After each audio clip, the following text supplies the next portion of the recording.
witches! It's WitchAngelNekora, and welcome back to Pesterquest. The new chapter just came out the other day, like literally on the 13th. And I just got done recording Pokemon Space World Crystal, so I didn't really have a lot of time to play Pesterquest. And I saw the new chapter has my favorite blue blood, or say indigo blood. Because technically cobalt blue is like an indigo, right? And my favorite teal blood. And y'all know that's both Equius and Terezi. So let's boop on into the new chapter and let's get on into it. Check it out. We have begin the friendship process and a fair trial. Let's boop on over to Route 1 of Volume 7 and let's get on into this. It's a clear, cool night and you're wandering around trying to decide whose hive you should crash at before the sun comes up. It's nice having so many options for places to stay. You've cultivated a decent community for yourself, and there's an ember of pride in your belly about it. Still, you find yourself feeling a little aimless. The last couple friends you made were pretty intense. That's not necessarily a bad thing, but you're vibing at a chiller frequency right now. There's still sort of a while before it gets dangerously light out, so you sort of pop around, seeing what feels right. It's kind of fun to test out the boundaries of your powers. You've used it to find friends, but you're really not sure how far it goes. You think tree, and you don't know how your magic brain decided which one to choose, but frick if you ain't sitting on an extremely high branch a second later. You tried again with whatever concept comes to mind. You tried again with whatever concept comes to mind. Garden. Cave. Mall. And it all works. You don't remember having been to any of these specific places, but you feel a strange, prickly affinity for them every time your feet touch the ground. It's really all pretty generic locational nouns, though. You wonder if it works with things that are more abstract. Quickly, before you can talk yourself out of the naivete of it, you think, home. It takes you a minute to open your eyes, even though you feel your guts all back in the right place. Because what if you wake up in a room that feels like yours? Or worse and infinitely more likely, what if you don't? You breathe in deep and immediately cough wretchedly. Oh, we're in the ruin! You open your watery eyes, clinging to the hope that maybe you come from a land of dusty comforts, where you always breathe in layers of dirt and it's just fine. It's not fine. Especially to me, I'm asthmatic. You've landed inside one of the spindliest, most precarious hunks of metal that had ever been bolted onto the side of a cliff. It looks like some ancient outpost. Not homey at all. Of course that wouldn't work. It was stupid to try. Bitter as defeat in your mouth. There's a twisty part of you that wants to curl up on a particular piece of floor and take a nap. You can't work out how much that urge is just you wanting to give in, just in case you don't surrender to it. Maybe you'll come back another time and sift through all the crap on the shelves. But for now, you're not sure how structurally sound this thing is, and you can't take away any more disappointment. So you try one more time to pop up somewhere you haven't been before. What was that one guy's name that Gamzee mentioned? Oh yeah, Equius. Maybe he's chill.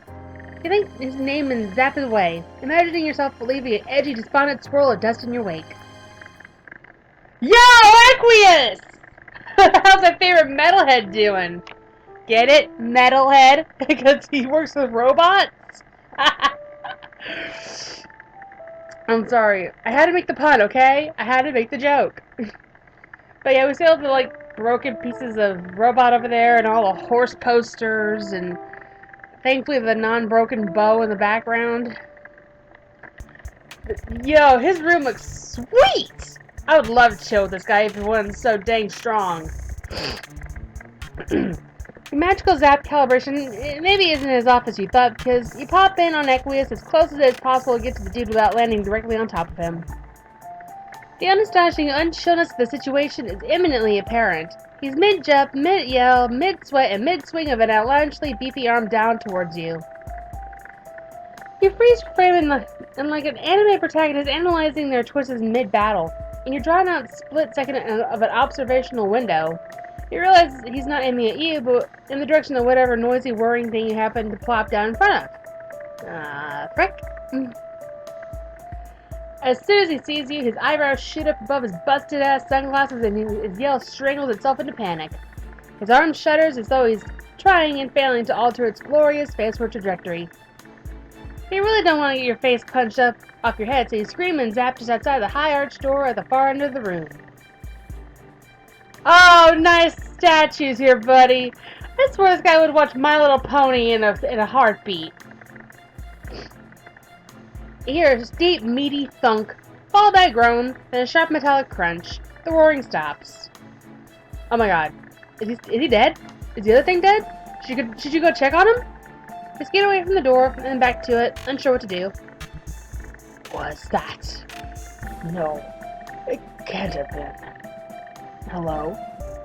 Show yourself this instant. And I'm not kidding you, that's what his screen name is. Ah, frick, he does not sound happy. His words are a little garbled too, like some teeth just got knocked out by whoever's butt he was just kicking. You weigh your options. Be brave. Come on, it's Equius. He may have enough power to rival Saitama, but he's pretty chill. Just don't make him mad, or else just one little poke on the shoulder and you'll have a bruise the size of a cantaloupe. No, man. You know the Gamzee's seal of approval is maybe not the most credible, but this guy might be an okay dude. And it would definitely be your fault if he was hurting there. You should at least check on him. Explain or something. You can at least zap away if it comes down to it. You do the polite thing this time and knock. He opens the door fast, like he was just on the other side of it, and you both jump. He collects himself and glares at you, arms crossed against his heaving chest. Rivulets of blood and sweat run together and pool in the divot above his weird alien clavicle. And a low, menacing sound rumbles through him. You can feel it in your teeth. Holy crap, he's terrifying. Well, he's literally the Sagittarius troll. They're kind of powerful and dominating. So yeah. Explain yourself immediately. Oh god, his teeth. They're worse than mine. I'm not kidding. I got this like cute little like imp-like tooth on my bottom jaw, and a like little jutted crooked tooth like right across from it. So I got a little bit of a messed up smile, but I don't really care. I love my smile. You think you might crap your pants on the spot, but he gives you a quick sort of up and down, rearranges his expression in sort of a forced smile. It doesn't really feel any more welcoming, or with the blood dripping down his chin, but what's the fact he's trying to give this is maybe a good sign? You hold in your fear poop, just in case. Or, perhaps, come in and take a seat. He steps aside to beckon you through the door, then sort of freezes. Unless usually the one instructing me, in which case it behoove you to make that probably apparent. Yeah, he may look tough, but if you're a high blood, he turns into a masochist. Like, if you're a low blood, he will not give you the time of day, unless you're Aradia. But if you're a high blood, holy crap, he just... Let's just say if you were Gamzee, Equius would basically be like your ultimate fanboy. If you're Fefri, Eridan, or Gamzee, which are the high bloods, holy crap, he would more or less, you know what in his pants. I think y'all know. I cannot work out how to exactly address you when you don't wear a caste symbol, and you look like that, which I am either sorry for, or... I don't know how to do this one here, because his quirk's a little confusing. I think he's trying to say either very sorry or very, confused about, depending on where the truth lies. Either way, I am beginning to perspire about it. He sweats a lot. I am not kidding. He has his butler, his Lucis is like a butler, but gives him towels upon towels Equius Zahak. There we go. Sorry, I'm looking up his quirk again because I can't remember what that the percentage side is supposed to be again. So give me a moment.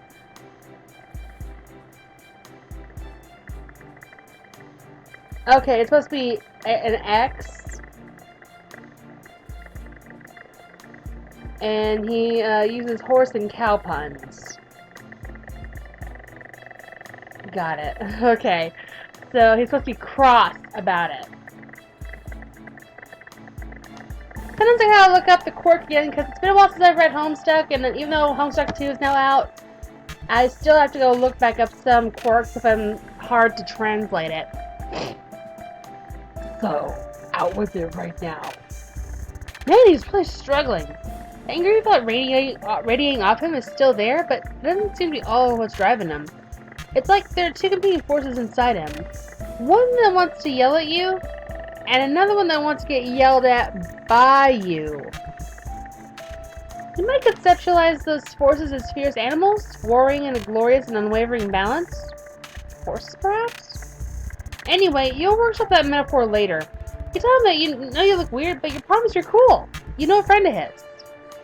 As mentioned to Gamzee, the corner of his lip curls up into something complicated. So you change course real fast just in case. And Carcat? Does he know Carcat?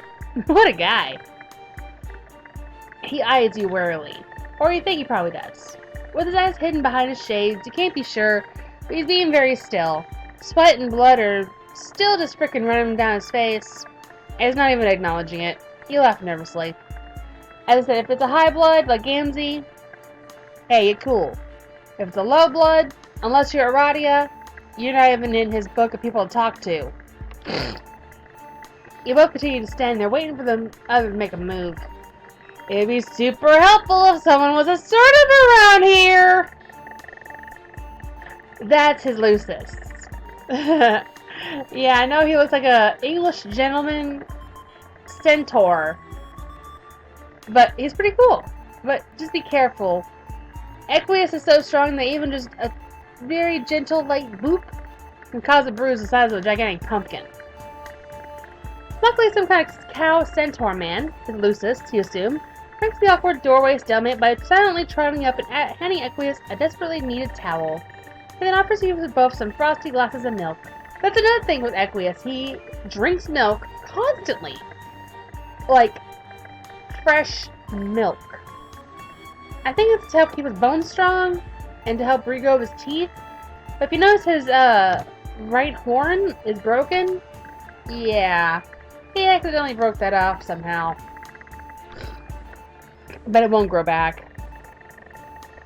Something deep inside you feels a swell of warm recognition for this ritualistic moment of a friend's parent bringing you snacks.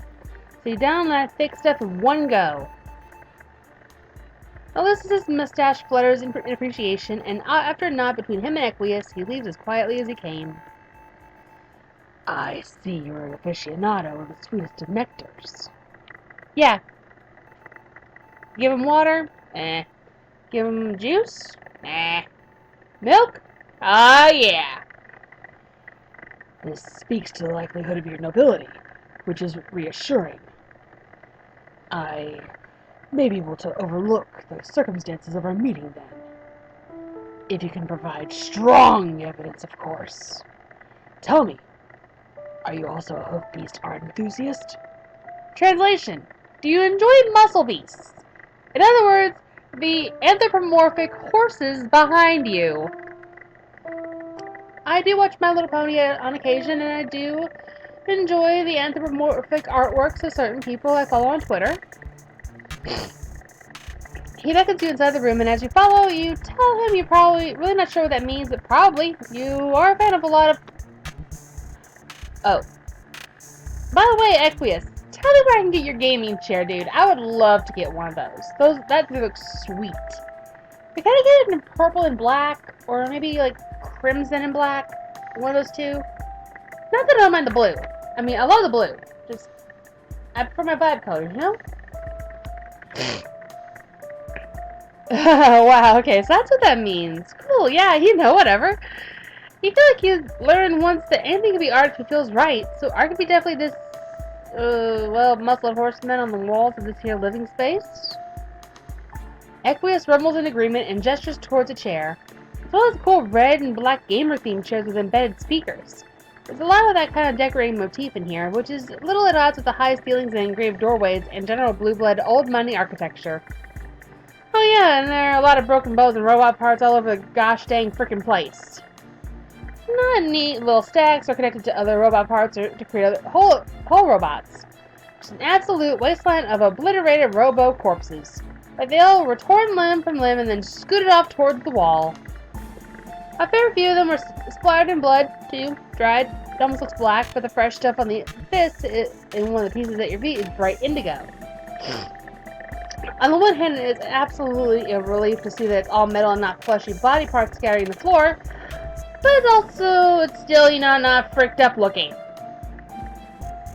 Your spell probably has too many teeth in it, and it seems normal, but Equius returns in kind and leans. He probably thinks that it's casually against the edge of his desk, or what he probably thinks casually. It creaks under his weight. Shit, Gaia, he could just break you in half a second, couldn't he? You claim we have mutual acquaintances. Mutual. So, demonstrate it. He nods towards the screen of his desktop where he has Trollian open. Oh, frick. Okay, you could just click on someone and ask them to prove it? He seems to know both Karkat and Gamzee, and between the two, you know who's most likely to be online, but ready to pester and be pestered at all times. So you click his screen name and start typing. Okay, even though it's his username, I have to speak in my voice for this one. Hey, Karkat! Hope you're having a good day. I just got a quick favor to ask you. Wait, what? Oh, I also missed you. What the frick? What happened to you? Where's your horrifying quirk? How am I supposed to saddle up for some truly nauseating conversation if I don't have a not veiled at all bulge reference greeting me at the beginning of every one of your excruciating messages? Are you sick? Like in a new way?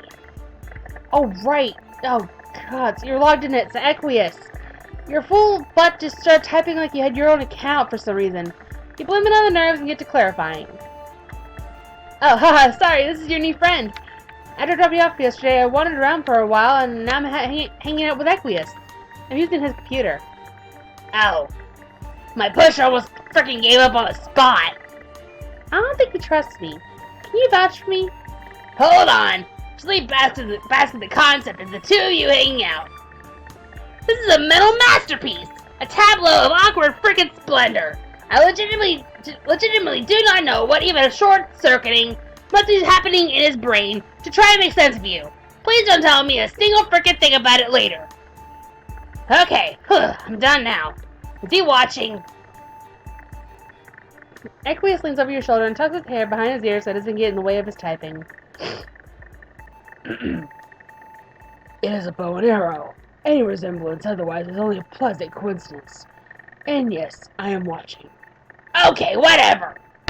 Listen up, you milk-log chum squelcher. This little guy right here, the one you're probably dripping sweat all over, that's one of the realest friends you'll ever hope to make. Sure, they'll spend your life careening horrendously off course, but it'll absolutely be worth it for the level of dedication they bring to the table.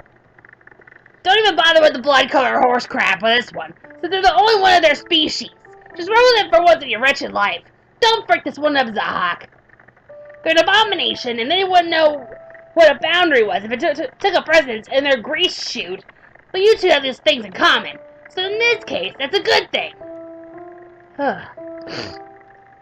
Doing his voice always hurts my throat because I have to force it out of me. Whew. But back to normal. Equius inhales sharply, and you wonder what Karkat meant by that. About Equius, you mean. Sure, you're an inexplicable being, neither earthly nor Alternian, but with weird, itchy memories about having lived on both planets.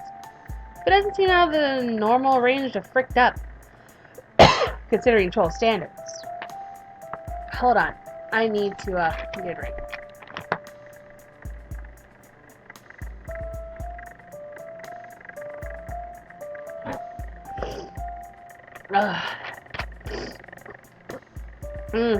Much better. As I said, doing Carcat's voice really hurts my throat, so I have to get a drink. In fact, how about this? That is sufficient. Goodbye. He minimizes the window and steps back, somehow sweatier than he was before. He taps the towel gingerly to his forehead. So, we have now been properly introduced. Okay then. He definitely thought he was going to be more thorough than that.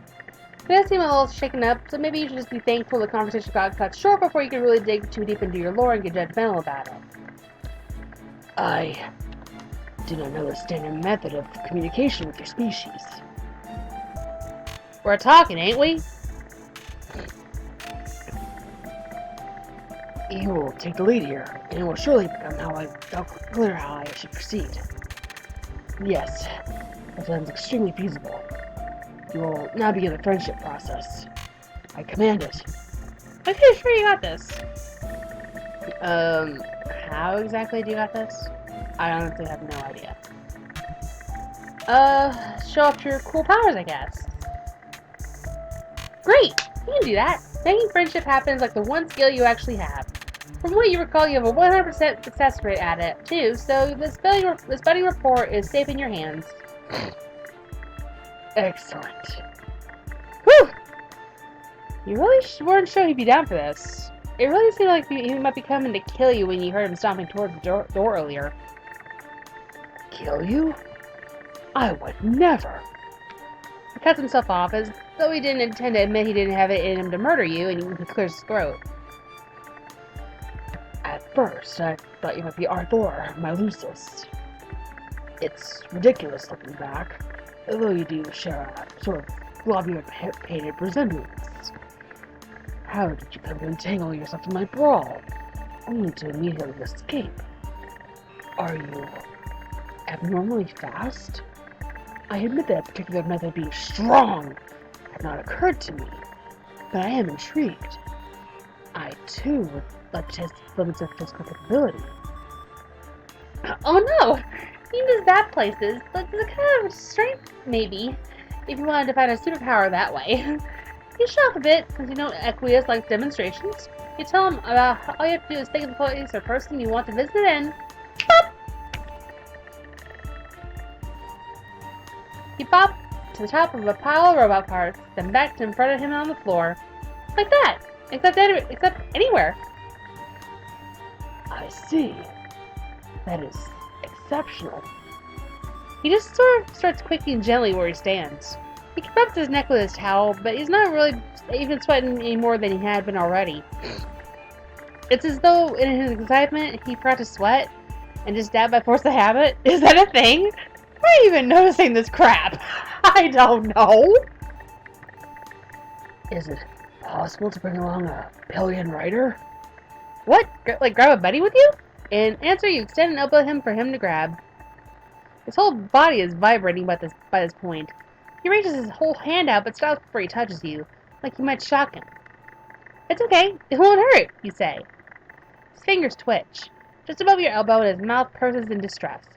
You're not sure exactly what he's worried about, since you're extremely undangerous, but you let him have a moment to work through whatever he's nervous about. He takes a steadying breath. It's a little unsettling to see his face relax, even briefly, into soft, calming lines. Flip, palm up. His hand slowly cradles your forearm from below. He nods a sharp, determined movement and starts telling you what to do again. You will take me with you. Her name is Nepeta. Do you require any other information, or will that be sufficient? That ought to do it. You haven't heard of her, but you don't think. You feel an immediate surge of excitement about this little jaunt. It's probably mostly just a friendship thirst talking, but you can't help but feel like this is a connection that's supposed to be made. Like it's something that matters. You zap away. Oops. The pleasant little cosmic slip and slide feeling when you zap around is jolted, like you just got yanked off the ride with a fish hook to your guts. You land back exactly where you started. That did not work. Did you mislead me? No! This should work. You're not even high this time. As impressive as the strength of your power is, perhaps you need to apply more attention to the more intricate details involved. She is an olive blood, very short and shamefully unkempt. This information will help. You hope so. He is starting to look pretty tense, even with the fond lilt in his voice as he talks about his messy friend. You give it another whirl and then you feel it. The same weighty glare on the back of your neck telling you that you don't belong. Frick! You got zap blocked again! You will try again. Each word is ground out one at a time between his clenched teeth. Blood trickles through the cracks in his bite and out the corner of his lips. You really don't think it's going to work, but Equius looks like he's a second away from losing his crap, so reluctantly you comply. Quit frickin' trying to skip ahead. It's not going to work. Oh, are you an Alamau? Come on! As you hurtle through space-time towards Equius' floor, you wonder if this is going to be what happens when you try to make friends. You accept this truth into your heart as your face accepts the impending wood planks. Equius lands on his feet a little ways away from you, his hands balled into fists, bellowing with impotent rage. He's not even saying words, just unleashing an agonized, guttural wail. He punches an already dead robot torso leaning against a bookshelf. In punctuation, he kicks its decapitated head, which explodes in a shower of bolts and sparks. As the dust clears, you see him dutifully wiping himself down with a towel, breathing hard. He seems to have worked his anger out because he walks with purposeful grace, as though he learned it in Cotillion, and sits where you're still sort of laying on the floor. You're both silent for a beat. Equius tugs at a lock of his hair, anxiously wrapping it around his finger. His hands fall to his lap. I apologize for that display. The disappointment emotion is not my favorite. I feel better than now, however. My Moira lives very far away, so our paths have never been able to cross.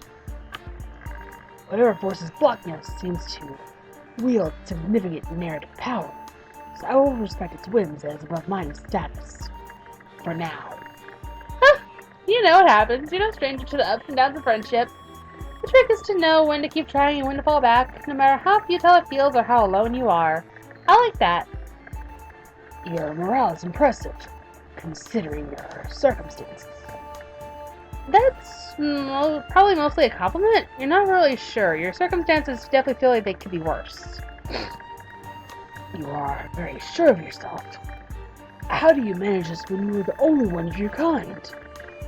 Without a society to tell you how to act or feel, or do you know if you're already living in the correct way? How do you know where you belong? Bring me into existentialism here, huh, Zahak? Don't make me get a radia to put you in your place.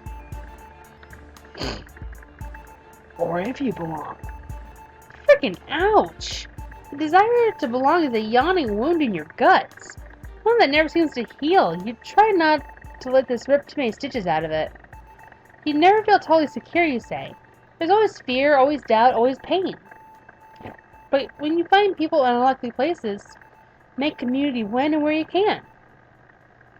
Crap, you have belongings at what, like 8 people's houses by now? It's not the same as having your own spot, but it's definitely something. You started off on the defensive, but you realize it's true. So really, you figure you're still defining yourself by your relationships to other people. But that can come from a good place, and not just a twisted and forced one. You get wanting to know you're doing something right, unlocking your own mentally devised set of achievements for that sweet dopamine rush, but leaning on a freaked-up social system for direction and validation doesn't really help him. And it definitely isn't helping many others. You don't need that to figure yourself out. His brows furrow, and you can almost hear a couple of the 4,672 rigid barriers in his brain creaking open. It's not just other people you think. You find strength. Strength! Is that right? In your own self, too. You've met a lot of people and learned a lot of ways to be, but you're still working on what that means for you. No, it is not right. But I appreciate the attempt. This type of understanding does not come easy to me, but I believe I am following. In my case, I have striven to locate and retool the edge of my own ability. Physical prowess is a relatively typical indigo trait, but I am abnormally strong. I have worked to hone it, in an attempt to make sense of myself and why I am like this, reining in an aberrant trait and defining myself by it. His hand, he gestures to the god-awful robot mess, then flexes his hand. The blood has coagulated since you two started talking. He stares at it. This way of thinking may not always be a good thing, however. Certain habits are difficult to break, though there are loopholes in every rule. I often lose track of which regulations I actually enjoy following and which I do not know how to disregard. At least with this hobby, all the stakes are under my control, with no chance of others getting hurt. Unless I haphazardly zap in between your fight looking for friendship, that is. His smile is broken and rigid as it was the first time. It feels different, backed by the rough warmth of his laugh. Yes, do not do that again. Next time you was up to the front door and Arthur will let you in. Next time you think, and you smile back. Yes! Excellent victory! We didn't get a bad ending one! Oh, Equius, you rock! Oh, hey, Equius, that was awesome!